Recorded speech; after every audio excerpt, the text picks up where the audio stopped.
आज नांदेड वाघाळा महानगरपालिकेच्या निवडणुकीच्या प्रचाराच्या निमित्ताने या भव्य प्रचार सभेला संबोधित करण्यासाठी आपल्यामध्ये उपस्थित राहिलेले या राज्याचे अत्यंत कर्तृत्ववान, कष्टाळू आणि कधी न सुट्टी घेता सतत राज्याच्या विकासासाठी काम करत असणारे मुख्यमंत्री सन्माननीय देवेंद्रजी फडणवीस मंचावर उपस्थित, या निवडणुकीचा स्वतः प्रत्येक गोष्टीचं संचालन करत असून एक पालकत्व ज्यांनी स्वीकारलंय, ज्यांचा प्रदीर्घ अनुभव आहे, ते अशोकरावजी चव्हाण, आमच्या राज्यसभेचे खासदार, अत्यंत तळमळीने भारतीय जनता पार्टीचा समन्वय जुन्या आणि नव्या अशा कार्यकर्त्यांचा करत असणारे डॉक्टर अजित गोपछडेजी मंचावर उपस्थित,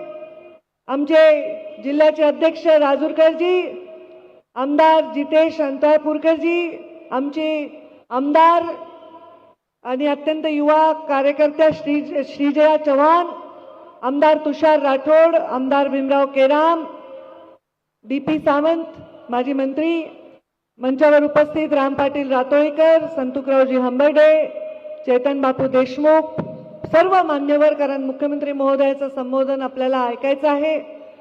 आणि मला खरं तर सन्माननीय अशोकरावजी चव्हाण यांचं भाषण हे मोठं होतं, विस्तृत होतं, पूर्ण नांदेडच्या भूत भविष्याचा वर्तमानाचा वेध घेणार होतं, म्हणून त्यांना पूर्ण वेळ मिळावा यासाठी त्यांचं भाषण ठेवलं होतं.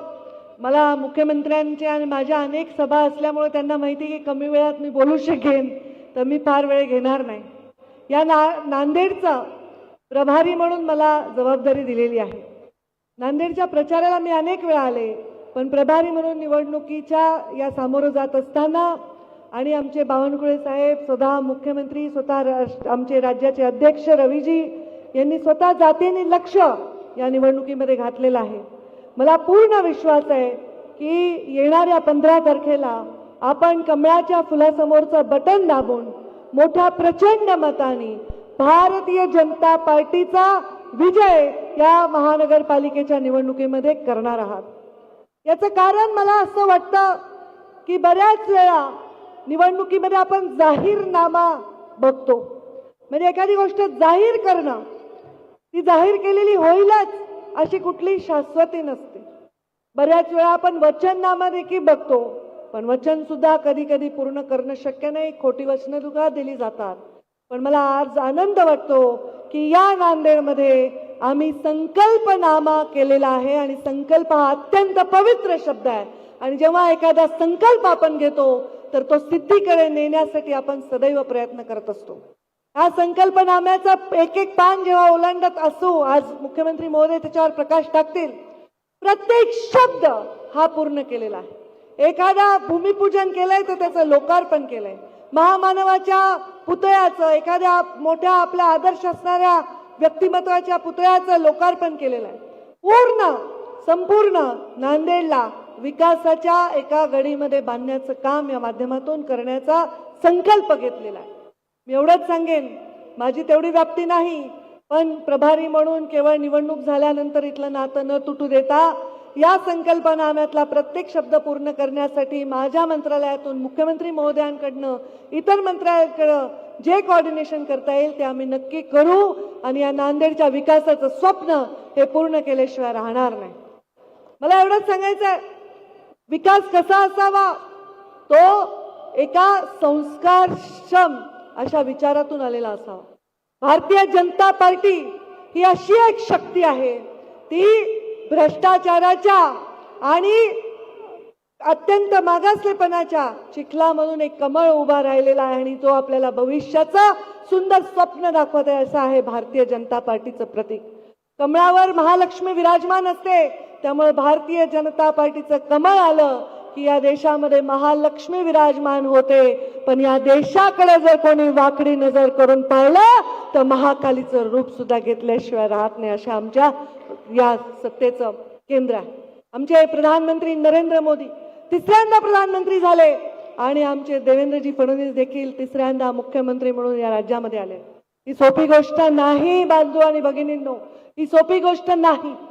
या देशामध्ये कोणाला नाही सुचलं की महिलेची कुचंबणा होते म्हणून शौचालय बांधले पाहिजे आणि स्वच्छता अभियान केलं पाहिजे, ते मोदीजींना सुचलं. या देशामध्ये महिलेला चुलीपासून गॅस समोर उभा राहण्याचं काम कोणी केलं असेल तर मोदीजींनी केलेलं आहे. या साध्या साध्या गोष्टी, साध्या परिस्थितीत जन्मलेला, साध्या परिस्थितीत राहिलेला व्यक्ती जेव्हा देशाकडे पाहतो, या देशाच्या विकासाकडे पाहतो, तेव्हा साध्या माणसाचे अश्रू पुसण्याचं त्यांचं स्वप्न असतं. त्यांच्याच संस्कारात काम करत असणारे देवेंद्रजी फडणवीस यांनी सुद्धा तेच केलेलं आहे. तुम्ही सर्व इथं मोठ्या संख्येने आलेला आहात. लाडक्या बहिणींनो, लाडक्या बहिणी आल्या की नाही? आता मला सांगा, तुम्ही लाडक्या बहिणी कुणाच्या आहेत? कुणाच्या आहेत? जरा जोरात, अजून जोरात. देवा भाऊंच्या लाडक्या बहिणी आहेत. एखादी बहीण जेव्हा सांगते सासरी माझ्या भावाला सांगेन, फार फरक पडत नाही, पण आता पडतो, कारण ही बहीण साधी सुधी नाही, मुख्यमंत्र्यांची बहीण आहे, देवा भाऊंची बहीण आहे.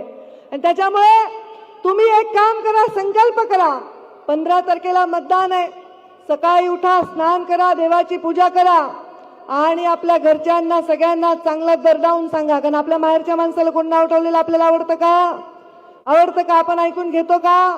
तर आमचे देवा भाऊ यांची सत्ता आहे, ते मुख्यमंत्री आहेत आणि त्यांच्या नेतृत्वाखाली नांदेडची महानगरपालिका आणायची. घरच्यांना सगळ्यांना सांगा, उठा, जाऊन सकाळी पहिले मतदान करा, त्याच्याशिवाय नाश्ताच देऊ नका.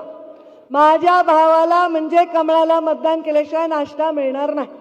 अजिबात तुम्ही आज हा संकल्प घेऊन इथे जा आणि हा संकल्पनामा पूर्ण करण्याचं दायित्व हे तुम्हाला लाडक्या बहिणींवर आहे.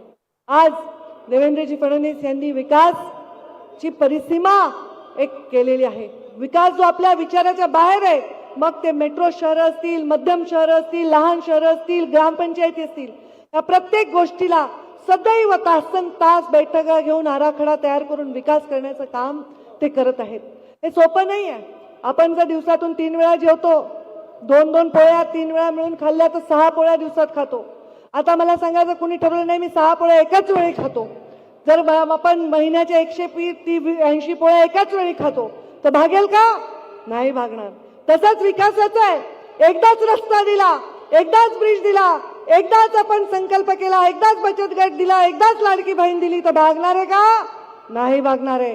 एकदाच जलयुक्त शिवार केलं, एकदाच मुख्यमंत्री ग्राम सडक योजना केली, एकदाच सामान्य माणसाच्या हितासाठी शेतकरी सन्मान योजना केली, रेल्वे केल्या, वंदे भारत केलं, भागणार आहे का? नाही भागणार आहे. हे एकदा करून भागणार नाही. ह्याचं सातत्य ठेवणं हे महत्वाचं आहे. आणि हे सातत्य ठेवायचं असेल तर प्रामाणिक, प्रयत्नशील आणि अत्यंत कष्टाळू व्यक्तीच्या हातामध्ये हे नेतृत्व देणं आणि सातत्याने ठेवणं हे महत्वाचं आहे. आणि ते नेतृत्व आपल्याला देशात प्रधानमंत्री मोदीजी यांनी राज्यात देवेंद्रजींच्या रूपाने लाभलेलं आहे. आणि आपल्या या नांदेडमध्ये त्याच विकासाची गंगा आणायची असेल तर आपण सर्वांनी त्यांच्या पाठीमागे आपल्या आशीर्वादाची शक्ती उभी करा. मी पर्यावरण मंत्री आहे, फार काही बोलणार नाही, पण देवेंद्रजीचा आग्रह आहे, वेस्ट टू एनर्जी करा, कचऱ्यापासून ऊर्जा निर्माण करा, म्हणजे आपले शहर स्वयंपूर्ण होतील. नद्यांचं पुनर्जीवन करा, म्हणजे आपले स्वच्छ आणि सुंदर जल आपण प्रत्येकाच्या घरापर्यंत देऊ शकू. तर एक पर्यावरण मंत्री म्हणून त्यांच्या मार्गदर्शनाखाली नांदेडच्या या 2 विषयाला स्वतः जातीने लक्ष घालून पूर्ण करण्याचा संकल्प हा नक्कीच आम्ही या संकल्पनाच्या माध्यमातून घेऊ. आणि ग्रामीण भागामध्ये उद्योजक बनवून प्रत्येक तरुणाला जीन पॅन्ट आणि टी शर्ट घातलेला तरुण सुद्धा ग्रामीण भागाचा शेती आणि उद्योजक बनून आपला एक स्वतःचं जीवन मोठं करू शकतो. अशा प्रकारचं काम या माध्यमातून करू, एवढं या निमित्ताने सांगते. नांदेडच्या सर्वांगीण विकासासाठी देवेंद्रजी फडणवीस यांच्या नेतृत्वावर विश्वास ठेवून आपण येणाऱ्या 15 तारखेला महालक्ष्मी ज्याच्यावर विराजमान आहे, ज्याच्या येण्याने सुजलाम सुफलाम हा देश होऊ शकतो, अशा आमच्या कमळाच्या फुलासमोरचं बटन दाबा, एवढी विनंती करते आणि माझ्या वाणीला विराम देते. धन्यवाद. जय हिंद, जय महाराष्ट्र.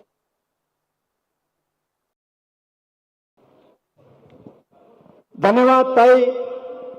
सर्वात आधी आपण सकाळ